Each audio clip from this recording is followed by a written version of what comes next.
This is The Toss-Up, where we take a look at some of the topics facing the world of sports, and then we dive deeper. Whether it's your best friend's fantasy team or the future of college athletics, we're just trying to expand the conversation. We just want to look at the topics that keep you tuned in to the beautiful world of sports.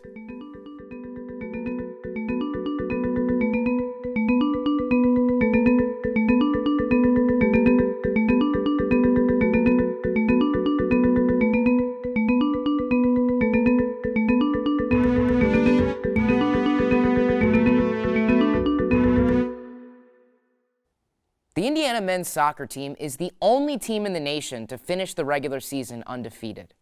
Freshman goalkeeper Trey Muse posted an NCAA best 15 shutouts this year. Indiana's back line had a stretch of 9 straight shutouts during the season, held opponents scoreless for a stretch of over 966 minutes, and only surrendered 4 goals on the entire season. Freshman striker Mason Toye led the Big Ten with 9 goals on the season, and 8 different Hoosiers earned all Big Ten honors.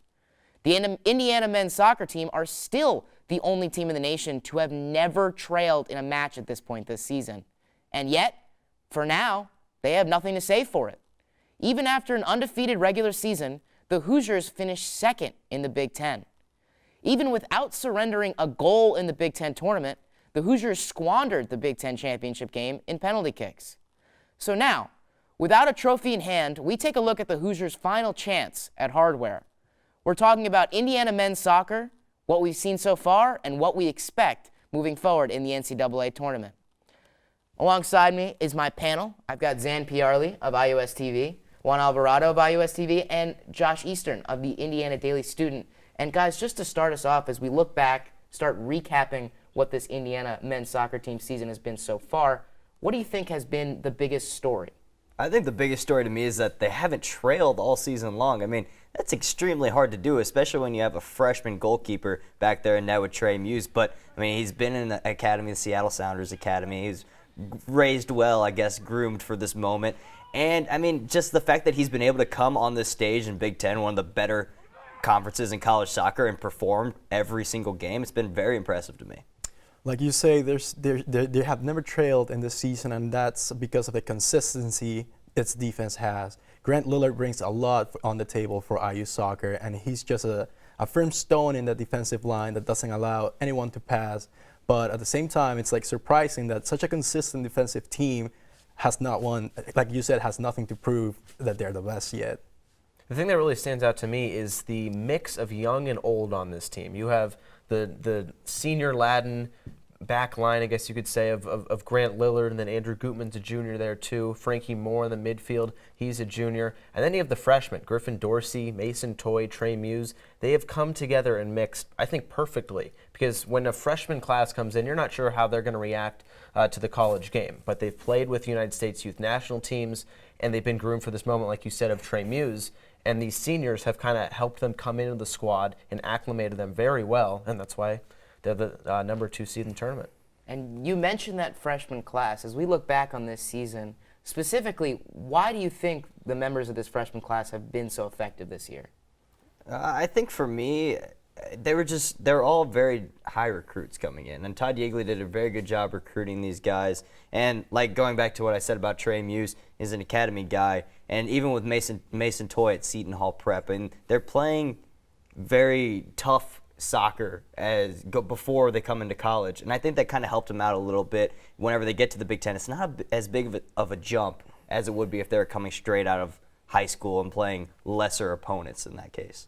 I think they all fit really well in Todd Yeagley's system.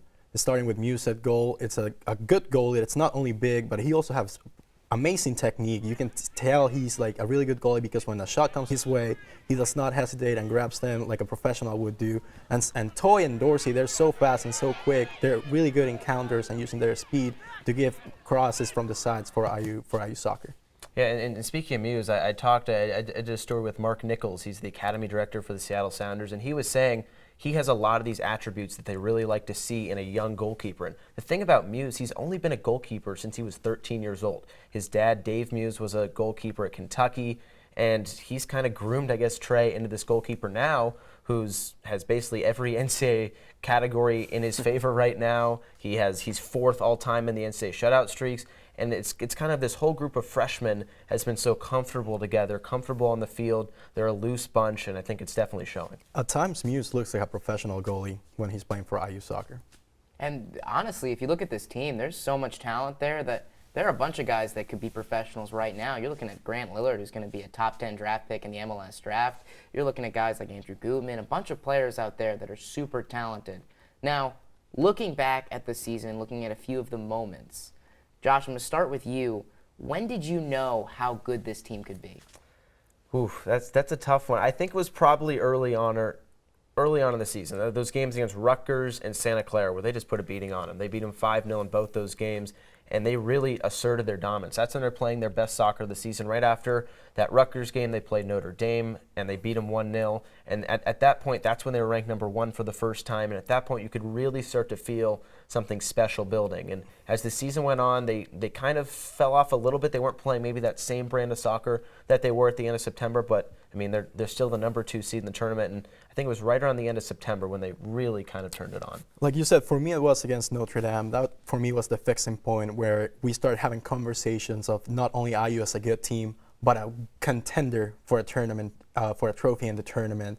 It was a moment that IU didn't IU didn't make show their level to its community, but to the entire country. Yeah, I think for me it was around the same time when Josh was saying whenever they had those 5-0 wins, and especially going back to last year whenever Indiana really struggled to score and they had 7 draws on the year. That was just brutal. And then they brought back pretty much the same core of this team into this year, but then they were just a little bit more talented at the striker position with Mason Toye scoring those goals early on. At forward, you have Andrew Gutman finishing now this year. Whenever I saw that and just getting another weapon, an extra weapon, same with Griffin Dorsey coming in, I saw, wow, this team's able to score goals. We know that they can play defense. So I knew right there that this team could be able to contend for a national championship. And the interesting thing about kind of that part of the season, that's when Griffin Dorsey left. He left right after that Santa Clara game, went to go to Spain to play with the U18 team for the U.S., and they still just kind of kept moving. They beat Evansville, and then they beat Penn State on the road. Penn State it's always a tough game when you play Penn State. Most of the games have been just a 1-goal difference in the past few years, and they still went out there without one of their most prolific freshmen and got a win. They got a win against Evansville as well, and he came back, and they just kept going. And I can't only imagine what Dorsey learned and the type of experience he had while in the national soccer team, and coming back with this confidence boost. I think he it wasn't only good for himself, but for his teammates as well. When you play with a player who's getting called to the national team, you get the idea that maybe I could be with him next when he gets called. Now, you mentioned years prior, last year's team, and how this team is different. How do you think this team will go down in history for Indiana soccer? I know, Josh, you did a piece on the 2004 team and their College Cup run. So how do you guys think, in perspective, this team will go down in Indiana soccer history? We'll have to see. We'll have to see how this NCAA tournament goes. But for me, it's gonna be like a team that is really consistent, and it's worth watching and paying a ticket for. I mean, you mentioned that 2004 team. I got to talk to Caleb Porter. He's the manager right now for Portland Timbers, just won the Western Conference in MLS, and he said he won about 9 Big Ten titles, whether it was regular season or tournament, in his career as a player and a coach, and then he won national titles as well. But he said he didn't really care about those Big Ten titles. He cared about getting another star, and that's why you come to Indiana, to get another star, because you have guys that have come before you, like Jacob Peterson, Danny O'Rourke, those big guys on those teams that went down in history. You have Jerry Yeagley, the godfather, and then now Todd Yeagley, his son, is trying to follow that up. And you play at Indiana to win championships. Big Ten championships are great, but you're going to remember those national championships and that 9th star on your chest. Yeah, I agree with both of you. I think they have, if they win a national championship, they'll be remembered for a lot more than not. I mean, because you look up at the banners of the Big Ten championships, there's not going to be one up there for 2017. So unless you do some digging, if they don't win a national championship, unless you do some digging on this team, you're going to realize, oh, wow, this team was actually really good.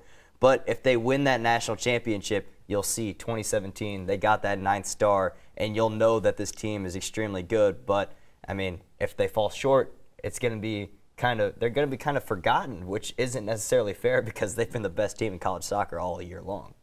Now, when we look at the specifics of this roster and how they play systematically, whatever you want to say around that, who do you think or what do you think has been the biggest surprise with this team? I think kind of the freshmen coming in and being such impact freshmen right away. Mason Toy leads the team in goals with 9. I don't think anybody expected that from him coming in.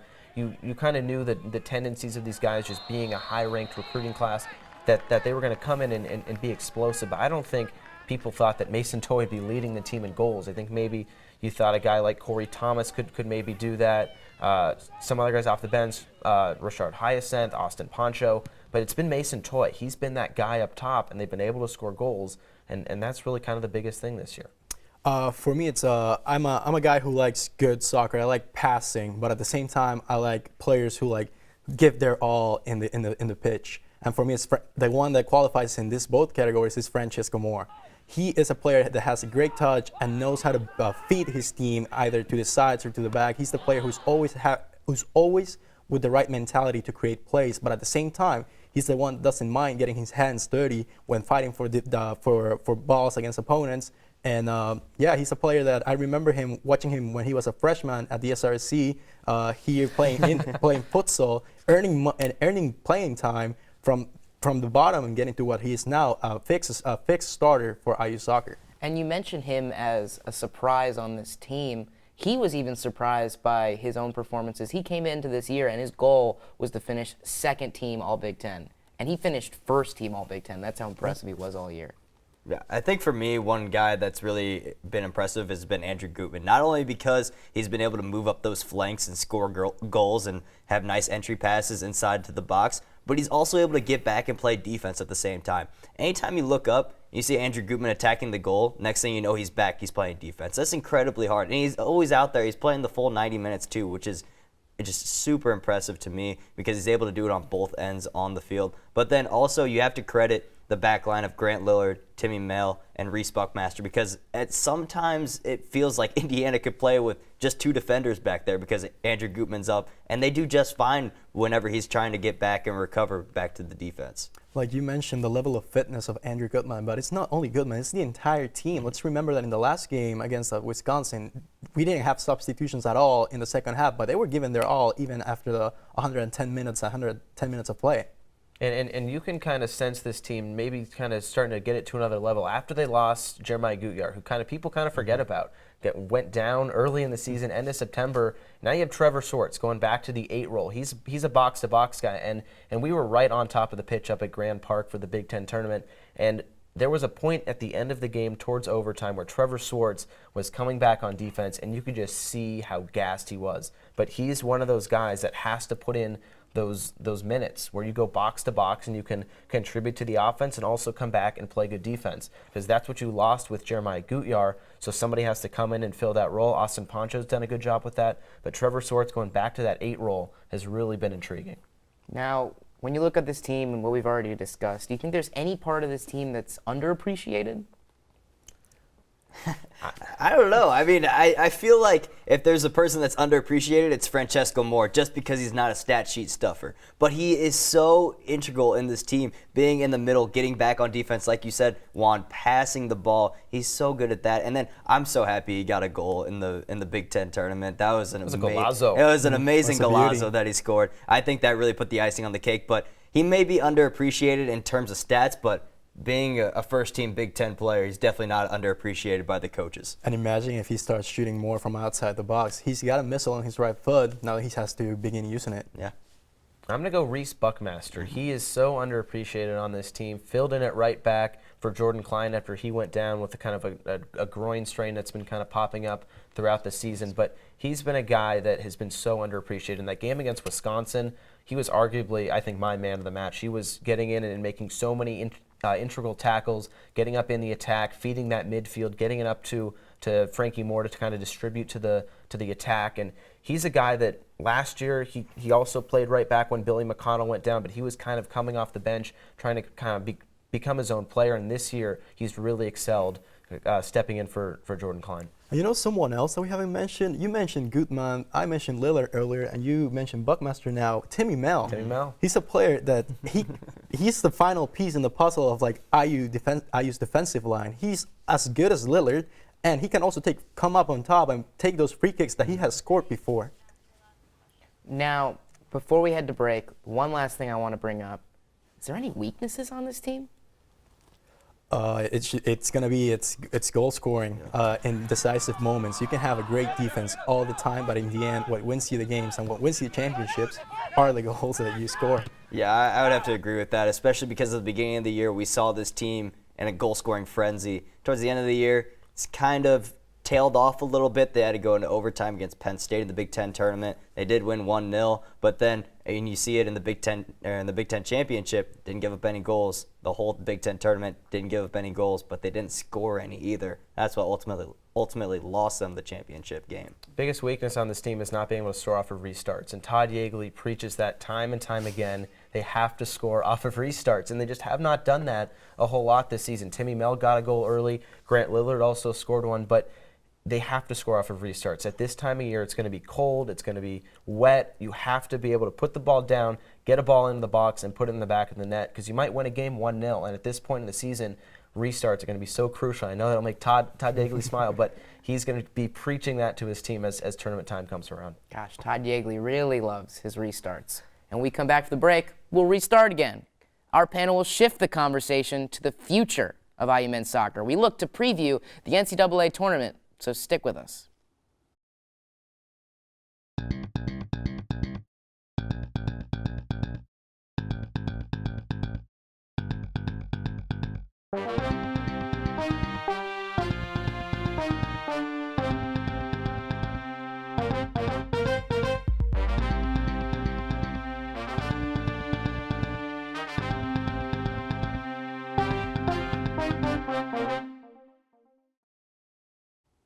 Welcome back to the Toss-Up. Before the break, we dove into some of the highs and lows of Indiana's season, mostly highs.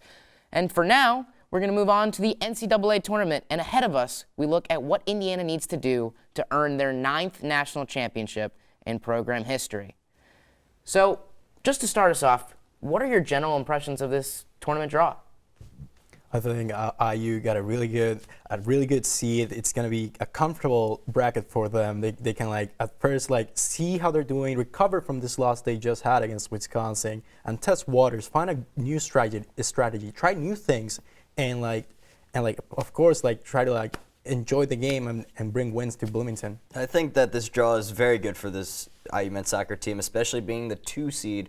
They have, then they also have a couple of other Big Ten teams in their quadrant of the bracket with Michigan State and Maryland, teams that they know what to expect. So if they were to play those teams down the line, they're very prepared for them. I mean, obviously, Michigan State and Maryland will also be very prepared for Indiana, so it goes both ways. But then looking at it, I mean, you have the national seeds, you have Dartmouth in there, Western Michigan, some of these teams from smaller conferences that had really good years, but I think Indiana, at the end of the day, a much more bigger powerhouse, able to beat those teams. Yeah, I mean, this is a very favorable draw. I mean, you mentioned there's a lot of familiar names in there. In the bracket kind of above them, you have teams like Virginia Tech, Maryland, Michigan State. So there's some names that you've seen before. Virginia Tech, obviously, last year knocked them out. But yeah, this is definitely a favorable draw for them. They had to wait till the very end to get that 2 seed. But going through this tournament, they've seen some teams before that they could eventually play. So I think it's pretty favorable for them. And with Indiana not winning the Big Ten regular season or postseason, are you surprised that they were a 2 seed still? I was surprised. I was very surprised. I thought they were gonna drop to a number 5 seed, number 7 seed, but in the end, the number 2 seed for me took me as a surprise, since I thought the Big Ten tournament was gonna be taken into account a lot to set the seeds in the NCAA tournament. I don't think it was much of a surprise. I mean, Yeagley talked about the body of work this team has put together, 966 minutes of clean sheet soccer, have not lost, and they've had some very big wins on their schedule. I think the RPI is the biggest thing for this team. I mean, they schedule a tough schedule on purpose. They play teams like Notre Dame. They play teams from the West Coast. They come out here, and Indiana takes care of business. And putting together that entire body of work, they haven't lost. They just kind of just keep grinding along, and even in games where they don't play well, they still find a result. That's the key thing when it comes down to it. These other teams, they may get in a tough game and may fall down and lose a game, but Indiana, they still stay strong, and they still get results like against Butler and against Michigan State. Yeah, I wasn't surprised. You know why? Because they haven't trailed all season long. Damn That puts it's a really big part of that. And then even like you look at the whole body of work, you're talking about they play teams from the West Coast. They played San Francisco earlier this year. They killed them 5-1, and then San Francisco snuck into the NCAA tournament. So if you're a big national seed like that, you have to be able to show that you can dominate the teams that are playing in the first round, like San Francisco, and they've showed that. Now, when we look at Indiana's road to the College Cup, what team do you think could provide the biggest challenge to the Hoosiers on their way to a College Cup? I'm going to go Western Michigan. I think coming out of the group right above them, they could potentially face Michigan State, an in-state team, potentially Maryland. But Western Michigan's been a team that's been consistently in the top 15 for the entire season.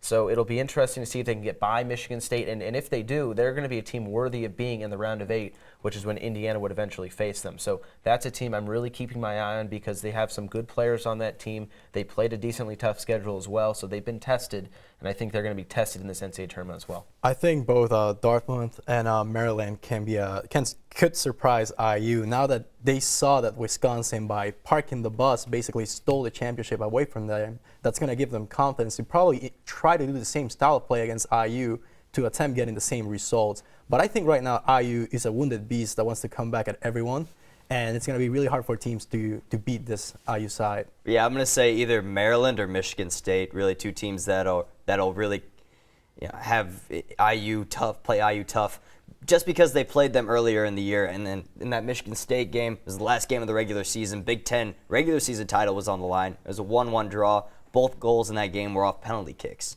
And then also, you go back to the Maryland game, way beginning of the regular season. It was a 0-0 draw in overtime. Dane Sinclair made some huge saves. If they get to that point, Maryland is a team that can score a goal with Gordon Wild up at the top, and then they can also play some phenomenal defense with Dane Sinclair in net. Now, you mentioned that park the bus style, Juan. Do you guys have concerns if this team is put in a situation where they're going to have to go into penalty kicks? I might, but I know that the experience we got from the Big Ten Tournament Championship game is going to help a lot, not only in penalties, but in extra time play and in full-time play. I mean, any team that plays IU, I feel like at this point in the season wants to get to penalties because they know it's going to be very tough to score a goal. Playing in the cold, playing on the road, where Indiana plays so well when they're at home, it's going to be tough for teams to get results. We've seen it with Wisconsin. I think it was kind of a crappy weather day with wind and rain, and the elements were definitely there. And they were kind of playing for penalty kicks. You could kind of sense as the game went on. Nobody wants to go to penalty kicks, but you could see Indiana kind of putting their foot on the gas saying, we want to win it now. They weren't able to do that. So I think going into this NCAA tournament, Indiana needs to find goals throughout regulation or in overtime. You need to win games not in penalty kicks. I think it's all up to Coach Yeagley. It's up to him and his players to be relaxed and if a scenario like this presents to them and find ways to break the defensive lines of their opponents and come up with an early goal that will give them comfort for the rest of the game, and they can dominate the style of the game, the pace of the game, and every aspect of it, and they can be comfortable in early stages, but also in case they get into the College Cup later on. Yeah, I think if you're IU, you don't want to get into penalty kicks at all, especially because the recent history of IU and penalty kicks has not been very good. And especially, I'd be interested to see if they could go back in penalty kicks in this NCAA tournament. Will Trey Muse stay in goal instead of Sean Caulfield coming in like he did in the Big Ten tournament? Now, you look at how mentally strong you have to be to compete in penalty kicks. Mentality is an important thing when you're looking at this team in the tournament because they're led by a lot of freshmen. How do you think this freshman class is going to be able to handle the pressure of the NCAA tournament? I think they're going to kind of be embracing it almost. I mean, so far throughout this season, they've been through some very tough games, whether it's Wisconsin during the regular season when they eventually found a winner from a freshman goal, whether it's Trey Muse, he's been so stout in goal all year. They've only let up 3 goals through the run of play all year long. I mean, that's just absolutely incredible. This freshman class, I think, is ready to kind of move on in the NCAA tournament. They've been embracing this whole season so far. We'll see if Justin Rennicks plays some part in this postseason run, but I think this freshman class is kind of ready for this. I can't wait to see how Mason Toy steps on the field on Sunday and see what type of tournament he has. I remember him after the game against Wisconsin hugging Trey Muse and crying on his shoulder. That's a loss he's not going to forget for a long time. But at the same time, this is a loss that's going to be good for him. It's going to build his character, build his game. And I think Mason Toy, is going to bring a lot onto the table for IU soccer, and it's going to improve their game drastically. Yeah, hopefully Mason Toy takes a lot out of that loss from Wisconsin. But like you said, they have showed up in big moments all season long. And I look back at the Notre Dame game. Trey Muse had some big saves in that game. I mean, the defense was playing great. But you put them in big moments like that, just like in Mason Toy with the free kick against Wisconsin in overtime and nailing that goal. And they've been able to come up in the big moments. It'll be interesting to see if Justin Rennicks can come in off the bench, may have a big impact. Also, Thomas War off the bench. We haven't really seen him a whole lot, but a couple of good freshmen that could really be impactful. Same with Griffin Dorsey on the wing. Now, lastly, what are our final predictions here? Do we think they win their 9th national championship, or do they fall short? Yeah, why not? I mean, this team they haven't trailed all season long. As long as it doesn't come down to penalty kicks, if they can get a goal early on in every single game that they play and the run of play, I think that they'll be in great position. It'll get really interesting if we have a 0-0 game going into overtime. That's when I might get a little nervous and say that they might lose a game here. But as long as they score early and still aren't trailing, then why not? It's all in IU's hands. They have the power, they have the skill, and the players to control each game they want. Now it's up to them and their good coach to come up with strategies to win this tournament. I think the only team that could potentially be a contender with them for the tournament's Wake Forest. But in the end, if IU does their job well, they're probably going to be the ones lifting the trophy. I mean, this is the time of year when big defenses come to play in big moments, and this is a big-time defense that they have, letting up 4 goals all season long, 3 only through the run of play. This team is built for this time of year. It's just like you guys said, putting the ball in the back of the net. That's the biggest thing at this time of year, and staying away from penalty kicks, which have just been pretty bad for IU in recent history. But if they can score goals consistently at this time of year against good teams that are kind of sitting back a little bit more and their defense plays like they can, I don't see why they can't win a 9th star. I also want to see if IU starts switching it up in their offensive side. We know that IU's wings are very strong, very powerful. They generate a lot for the center striker, either Hyacinth or Mason Toy. But I want to see if we start making more interior play, more shots from outside the box. Let's see if IU gets creative in order to have more chances of winning the entire thing. Now, gentlemen, any final thoughts on what we've seen so far this season and what we might see moving forward?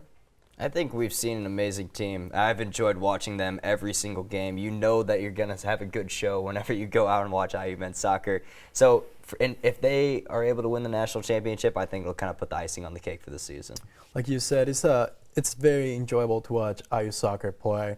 What I would like to see also is to see if, in case IU goes to another extra time scenario or a penalty scenario, I want to see Coach Hiekley out there, giving indications to its players, getting loud, showing giving his players a sense of backup from his his boss, from their boss, and that's gonna be something that could also play up in the outcomes of some games. I mean, I think the biggest thing going into this time of year is, can you score goals? Can you keep teams off the scoreboard? And can you keep your composure in these tough games? Because it's going to be tough for Indiana in a lot of these early round matches where teams are a little bit more overmatched, where Indiana is absolutely the favorite. They're going to be the favorite through most of this. But how can you play with that pressure on your back? You have not won the Big Ten regular season title. You have not won the Big Ten tournament title. And the last goal is a national championship. Can this team go out and do it? And if they don't, will it be considered a failure? I don't know. They make the College Cup. Maybe there's some argument where this season wasn't a failure, but coming away with no hardware this season would I think, be a little bit of a failure. Well, thank you, gentlemen, for having this conversation with me. Now, from my perspective, what I see is a team that set 3 goals to start the season. Grant Lillard, if you asked him before the season started, he said 3 things. We want a Big Ten regular season title, we want a Big Ten postseason title, and we want a national championship. He never mentioned winning Defensive Player of the Year in the Big Ten. He never mentioned Big Ten All Honors. He never mentioned the defensive record that they established. He just said those 3 goals to start the season. Right now, they're 0 for 2, and a lot of that has to do with variables that are weather-related and style of play, in which Wisconsin parking the bus in that final match and losing in PKs, and it's tough to harp on that. But now, Indiana has an opportunity to achieve their biggest goal, and we'll see moving forward if the Hoosiers can get their 9th national championship. That does it for the show this week. Be sure to continue the discussion on our Twitter page at iOS TV Sports and on our Facebook page at iOS TV Sports. You can always give any suggestions for the show and ask any questions you might have. Toss it up. Find out if we'll catch it. We'll see you next time.